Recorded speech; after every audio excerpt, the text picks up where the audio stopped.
Hey guys, I'm going to get right to the heart of it and review the first book in the Sleeping Beauty trilogy, and that is The Claiming of Sleeping Beauty. And this was a very controversial book at the time. It still very much is, but with 50 Shades and so much erotica out now, it's nothing compared to what it was. And it's very different than what you would expect when it comes to erotica. And heads up for those that don't know, this is an erotica series, which is probably why it's so infamous.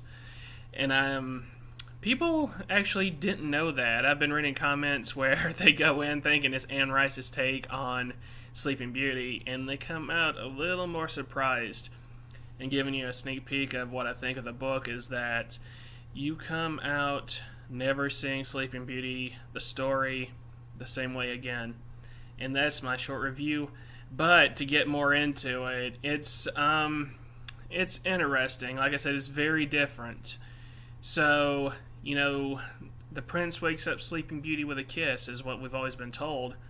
But in Anne Rice's version, sex is what wakes Sleeping Beauty up from 100-year sleep. So it's that kind of novel. So like I said, it gets right into it. There's no real story, since everyone knows the story Sleeping Beauty before that happens, before she wakes up.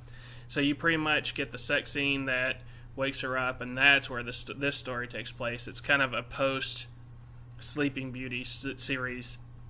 And so sex wakes up the beauty, and for thankfulness and for other reasons, she basically becomes the prince's prize or slave, and he takes Beauty back to his kingdom to meet his mother, Queen Eleanor, I do believe. And she basically becomes the prince's personal slave. And through that, she meets other slaves that are doing household chores, like scrubbing the floors and literally being a slave, but also while being a sex slave as well. So like I said, I don't know how they would turn this into a TV series, because the slaves are former princes and princesses from other kingdoms that have been given to the queen and the prince, or Prince Charming, as you probably know, even though he doesn't go by Prince Charming in the book. But like I said, I don't know how this would be turned into a movie or TV show. It's so funny because the best way to do it, I always think while I read this book, is actually porn. Not to be rude, would be the best way to do it, because the slaves are naked while they do the chores. It's constant. They have no clothes on. So I don't know. Like I said, I don't know how you would do it, but yeah. So Beauty becomes the personal prize, I guess you could say, like I said, to the prince. And by the end of the book, you really don't like the prince that much. But luckily, you're not supposed to, because he's kind of a dirtbag.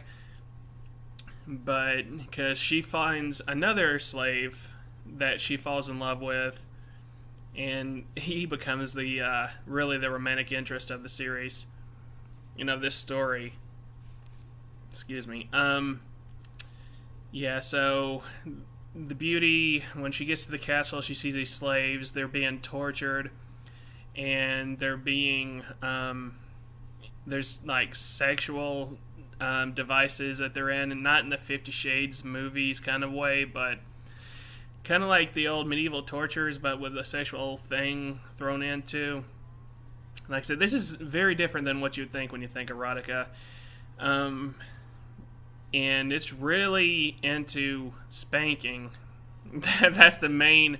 If you're into getting spanked with paddles, that's the main focus of the series, is domination and literally wooden paddles being spanked until you're red, pretty much, and then you have sex afterwards, and that's more the situations that happen. Yeah. So there's really no story. There is a story, I guess, but it's mainly sex. It's like there's a little bit of a story, like they bring the Beauty to the kingdom.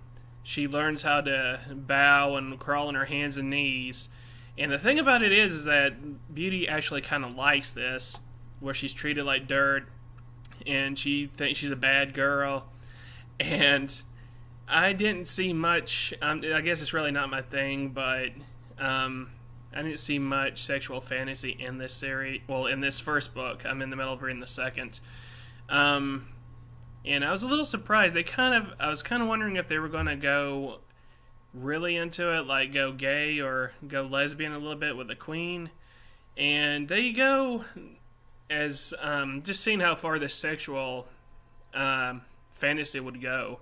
And I thought that Beauty may have had something to do with the queen, and that never really happens in the novel. I don't know if it's just me secretly wanting to see something like that happen, but that never really happens. Overall, it is definitely a different take on erotica, and it predates all of this, everything you see or hear nowadays, and it was definitely an inspiration for that stuff.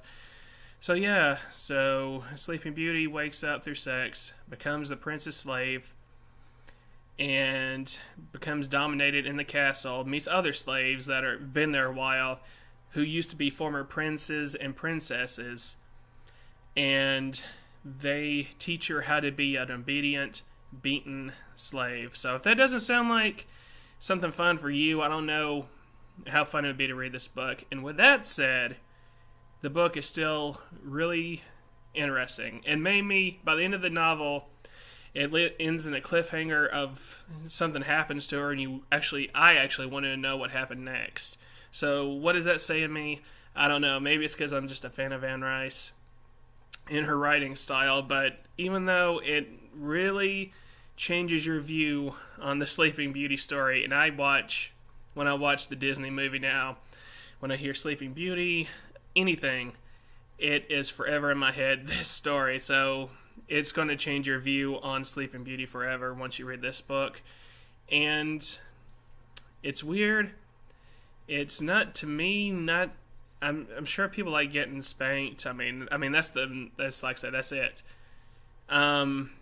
Spanking, and if you're into that, you'll probably really like this book. But so overall, it was good enough to make me want to read the second. So I'd give this one a 3.5 out of 5. I don't want to say 4 because I don't want to say I liked it that much, and I can't rank it any less than 3.5 because it did make me want to come back and read it again. Well, or at least continue reading the series. Anyway, that's my review of The Claiming of Sleeping Beauty, the first in the Sleeping Beauty quadrilogy, actually. There's just 4 of these. Anyway, guys, I'll talk to you later. I'll see ya. Bye.